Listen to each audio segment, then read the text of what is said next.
you guys, welcome back to K&K's Inspired Creations with Latara. So today I'm going to show you guys how I made a koi pond using mostly Dollar Tree products. So fake bake besties, I started off by grabbing one of these circular mirrors that you can normally find at Dollar Tree, but I would just grab any mirror that looks cool, honestly. And I ended up grabbing these black stones, like decorative stones, that you can also find at Dollar Tree as well. And I started off by just putting them all around the inside of the little mirror. And I did it this way first before I started hot gluing, just to make sure that I had like enough in the right sizes so that they didn't overlap, not right here. And so after that, I just started hot gluing each one of them to the mirror. This was actually a really fun project.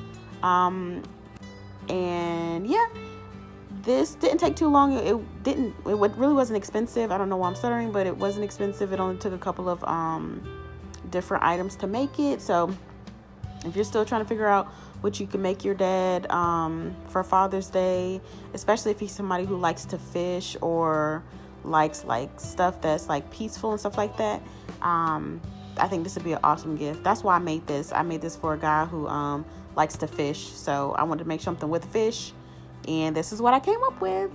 So yeah, so now I'm just, like I said, adding hot glue to everything and getting it to stick to the glass, which actually the hot glue works really well with sticking to the glass. The next thing I want to do is do another layer of rocks. My goal is I want to cover up all of like the black frame of the mirror, because I just want the whole thing to look like, you know, a pond or whatever. I didn't want it to look like a mirror. So my goal is to kind of cover up the whole thing. I'm using mostly the larger rocks that come in the little packs of the rocks. So I would get more than one pack. I would get at least 2, maybe 3.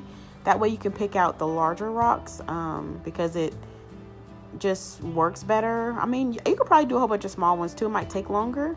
But I pretty much save my smaller ones for when I want it to overlap later on in the video.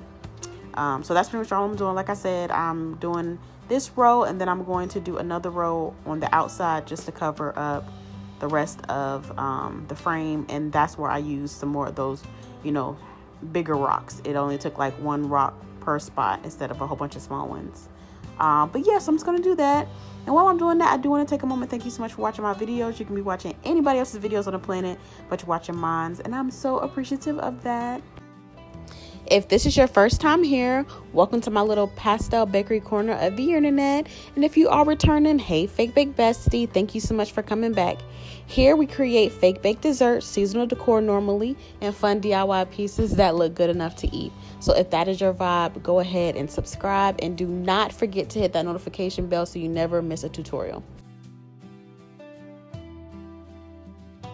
So I am just finishing off adding the stones all the way around the frame of this mirror. And like I said, you definitely want to get more than 1 pack when you go to Dollar Tree to get some of these stones. I'm assuming they probably have stuff like this at other craft stores, Hobby Lobby, Michael's, maybe even like Dollar General. I don't know. I got mine from Dollar Tree and they work perfectly. So yeah.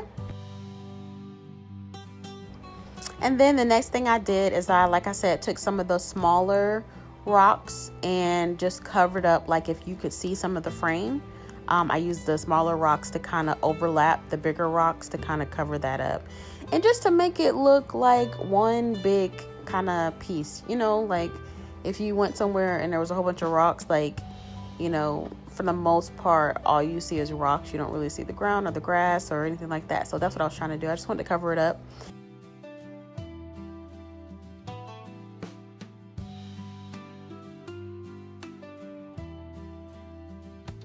And so the next thing I did is I went ahead and added these little fish for the koi pond that I made myself. I am using silicone glue to glue it to the mirror, but you can use any type of glue. You can use tacking glue from Dollar Tree. And then I'm going to go ahead and start to paint them. I was Basically, in the description, you can find the link to a video and a creator who made, who I got my inspiration from. I don't know how to make fish out of air dry clay, so I found somebody on YouTube who did, and I put her information in the description so that if you wanted to make your own little fish for a koi pond or whatever, you can follow her. She gives excellent little directions, and I think my little fish came out cute. So basically, yeah, if you want to make little fish, definitely check that out. Go in my description, check out that video, follow that creator, and yeah. And so now I am just painting it. I looked at some pictures of koi ponds, and I looked at hers as well.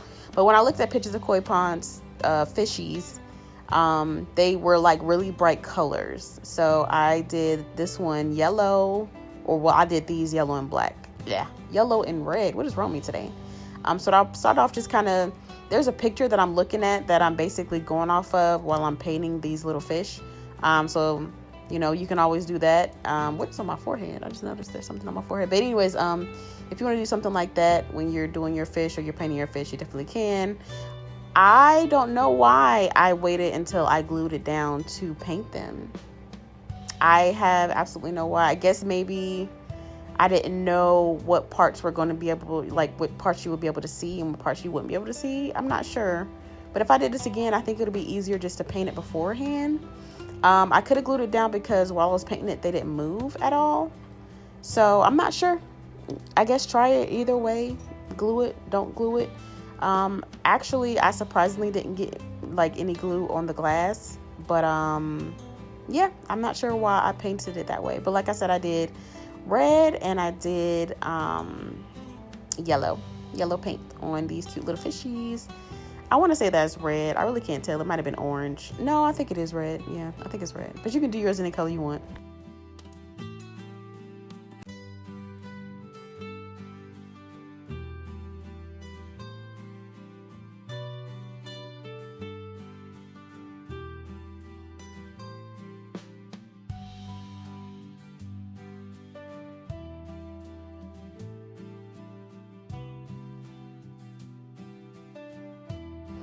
Next, it was time to go ahead and add the epoxy resin to the glass to make it look like water.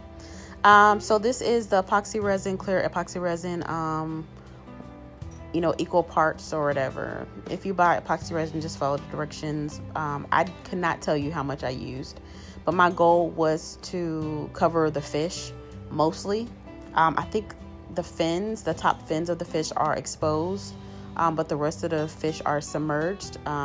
That's how I kind of wanted to do it. I wanted them in and out of the water. So yeah, you can do it. I mean, you can make your fish smaller. Maybe I made my fish too big to submerge them, but I kind of liked it in like half of their body in the water and half of it out. So you keep that in mind to make them smaller if you want them to be completely submerged. And you probably don't have to use as much epoxy resin if you make them smaller too. I made mine kind of big. But that's just something, you know, kind of whatever you kind of choose at that point. But you want to make sure that you do stir it very well and consistently for at least 4 minutes just to make sure that it cures. And so once you're done, you just pour it in there.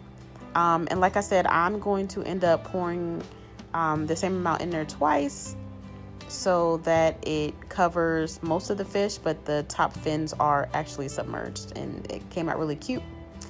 After that, I am going to add some little lily pads. I bought a big, gigantic lily pad off of Temu. I thought they were smaller, and so I just cut little mini lily pads out of the giant one because it had the right texture.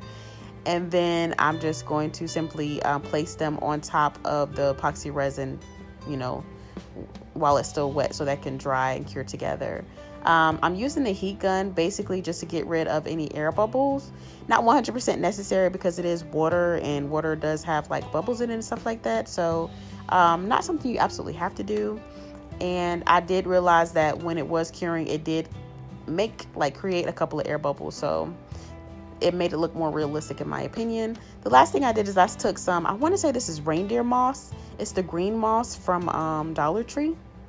And I'm just taking a little bit of it and just kind of sticking it into little cracks. And again, that's just to make it look a little bit more realistic. I feel like when it comes to rocks and stuff like that, there's usually a little bit of grass sticking out regardless, because, you know, grass is going to find its way through anything. So there's always like a little bit of grass or something sticking out. So I grabbed some of this little green reindeer moss and trimmed it down here and there. Just kind of put it there just to, you know, a couple of pieces. I didn't too much. I just wanted a little bit of grass here and there just to give it a little bit more of an aesthetic. And yeah, that was pretty much it. And I realized the very, very last thing that I did is that I ended up buying some little lotus flowers on Temu, and I put those on top of the lily pads. This came out so cute. Unfortunately, I do not have an actual video to show you guys because I gave it away as a gift before taking an actual video, which is like crafters 101, but I never do it. But I do have a picture that I am going to show you with the final reveal, and yeah, I think it came out really, really cute. Let me know in the comments what you think. Let me know in the comments if you want to kind of retry this or whatever.